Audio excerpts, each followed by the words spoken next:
پاکستان اور IMF کے درمیان جائزہ مذاکرات مکمل ہو گئی۔ واشنگٹن میں ہونے والے مذاکرات میں پاکستان کی نمائندگی وزیر خزانہ مفتاح اسماعیل کی سربراہی میں وزیر مملکت عائشہ غوث پاشا، گورنر اسٹیٹ بینک اور دیگر حکام نے کی۔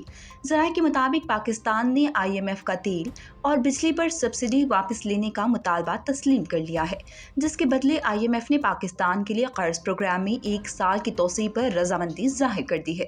ذرائع کے مطابق IMF سے مذاکرات میں اتفاق ہوا ہے کہ سابقہ حکومت کی فیول، تیل اور بجلی پر سبسڈی واپس لے لی جائے گی۔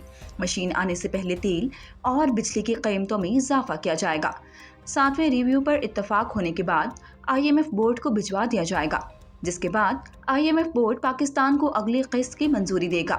پاکستان اور IMF نے تکنیکی سطح پر بات چیت منگل سے شروع کرنے پر اتفاق کیا ہے اور تکنیکی مذاکرات کے بعد IMF مشن مئی میں پاکستان آئے گا۔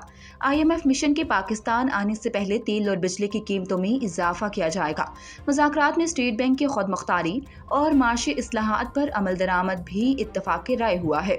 دوسری جانب وزارت خزانہ کی جانب سے جاری اعلامیہ میں کہا گیا ہے کہ پاکستانی وفد اور IMF کے حکام کے درمیان کئی ملاقاتیں ہوئی۔ وفد نے 7ویں جائزے کو مکمل کرنے کے طریقوں پر تبادلہ خیال کیا۔ وزارت خزانہ کا کہنا ہے کہ IMF نے پاکستانی وفد سے مکمل حمایت کا اظہار کیا، جبکہ حکومت کی اعلان کردہ پیٹرول اور بجلی پر سبسڈی سے متعلق امور پر تبادلہ خیال کیا گیا۔